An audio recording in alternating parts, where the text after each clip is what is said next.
There is nothing more unfortunate than looking in the eyes of a man and seeing complete lack of confidence. I was walking back from the shopping center today, created eye contact with a man. I said, hello. And his lips started moving, but nothing was coming out. Nothing. And it's sad because I thought about the old me. I thought about the me who was stifled. I thought about the me who was scared of talking and speaking up, scared of being judged. And I saw that in that man who looked probably in his 50s. And the reason why I got sad in that moment had nothing to do with me, but everything to do with he went most of his life in that state of not feeling worthy of speaking up, not feeling worthy of being confident. And that comes from a lack of doing the things that makes you proud of yourself. I'm here to tell you it doesn't have to stay that way, because I got out of it myself. My name is Gill. I've been coaching in the fitness industry for 7+ years now, helping other people get in shape, but not only that, helping people get their mindset on point and helping people become a version of themselves that they are completely confident in, that they're not scared of presenting to the world. And it doesn't have to stay that way. Now, back in the day, I used to be that kid who never felt like they truly belonged. Growing up through high school, primary school, I would always pair up with one person as like my best friend, and I would just stick with them. And I never would go outside of that. The moment I had to speak to people, do public talks, if the name was called out in class, I'm shaking. Like my hands are visibly shaking and my voice would tremble every single time. The first time I ever asked out a girl was year 10. Right? And literally, I was struggling to get the words out of my mouth.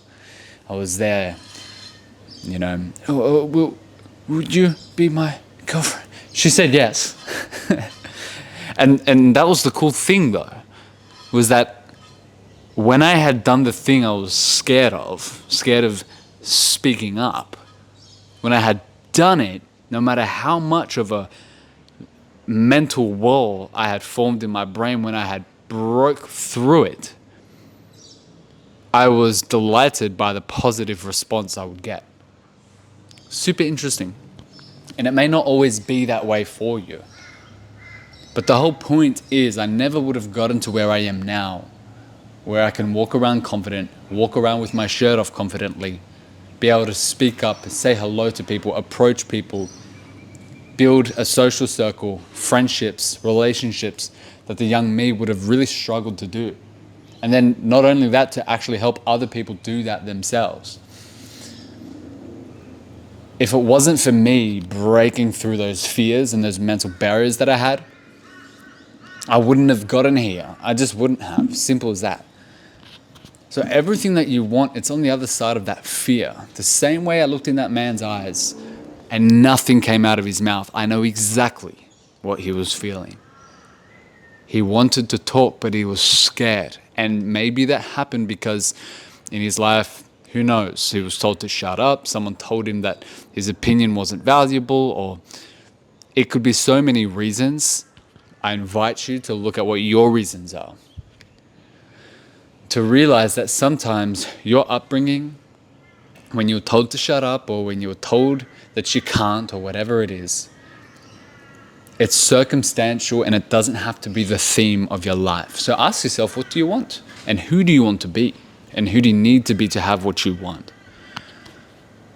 And from that point, when I decided I wanted to be someone confident, I wanted to be someone who was admirable, respectable, I started working out. I started focusing on things in my control.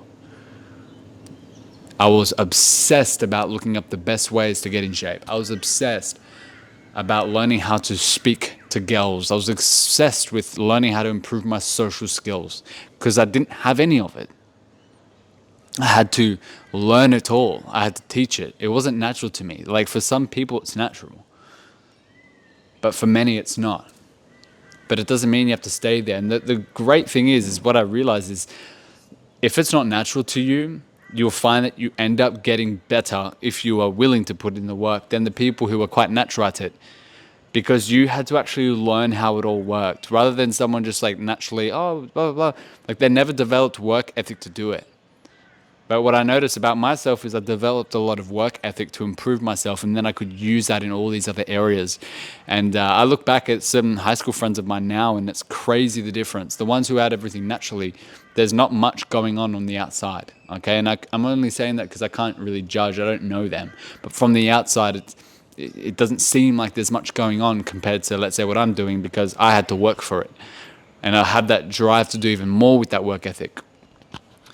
And I had that trust and confidence that I can do it too, because I've proven myself that I can get in shape, that I can actually build a social life that I had wanted, and so on and so forth. And that's essentially what started. So it started with fitness. It started with actually focusing on the things that were really just the easiest things within my control, because I could do the fitness stuff alone in my own room, and that's actually what I did. I was just alone by myself working out aggressively. I had no idea what I was doing for the first few years, and that's why I always say get someone to help you. And if you want that help, I'm more than happy to. Link in description. But that was the first thing, and then obviously it steps into other things: personal development, mindset, business, and you just keep leveling up until you actually just reach a point and you're like, fuck, man, I'm proud of me. I'm proud of everything that I've done. And then you look back at that version and you're like, oh my God. You know, there's levels to it, because in the beginning it was like, oh, ew. Like you look back at yourself and you're like, oh, that's like you're judging yourself. But then as you mature more, you actually learn to love yourself, even love your young self, because a lot of that feeling of that judgment is because you actually aren't loving yourself. And if you're not loving yourself, you're not going to set yourself up in the right way to yield the best outcome in your life. You actually have to learn to love yourself. Even the version back in the day, once you've gone through all those steps that you don't want to be anymore. It's not until you actually learn to love that kid that you can really embrace now the new version of you, right? So when I look at the young version of me, sure, there's things that you could say is cringeworthy or whatever, but I look at that kid and I'm like, man, he just wanted love. He just wanted those things, and he didn't know what to do. There's almost like a forgiveness that comes with that, but that's like a different level of maturity you end up hitting. And you just learn never to put yourself down, because if you put yourself down, how are you going to love yourself enough to want to improve yourself? If you hate yourself, why would you give yourself the best? It's very interesting. There's levels to it. But that's why mindset is so important, because when you don't understand these things and where everything comes from, it's very easy to put negativity upon yourself and further go down a rabbit hole. And I see that all the time. So when I saw that guy, I just knew what had happened. I don't know anything about his life, but I can tell by the way he dresses, the way he carries himself, the look he gave me, the lack of voice that he had, obviously smoking a cigarette, and there's just too many things that showed there was a lack of self-respect. Too many things.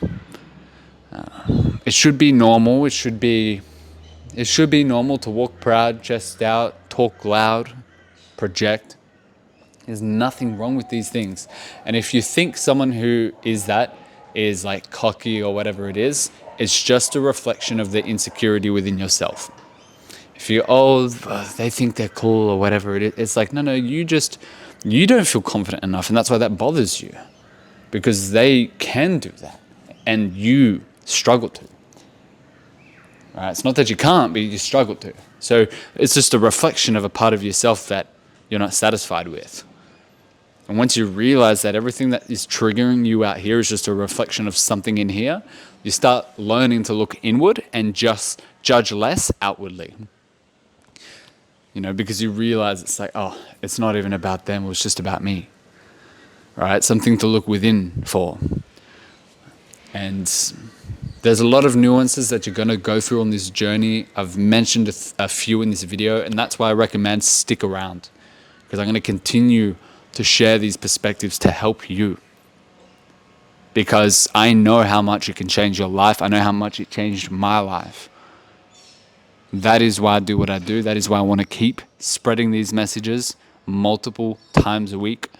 You will get emphasis on mindset.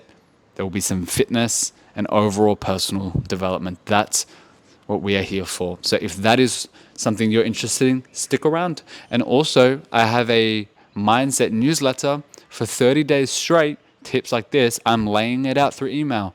Different things that you'll find in these videos is going to be another step further. Okay, and that's in the newsletter below. You'll see it. And it's free. The whole point is to help out as many ways as possible.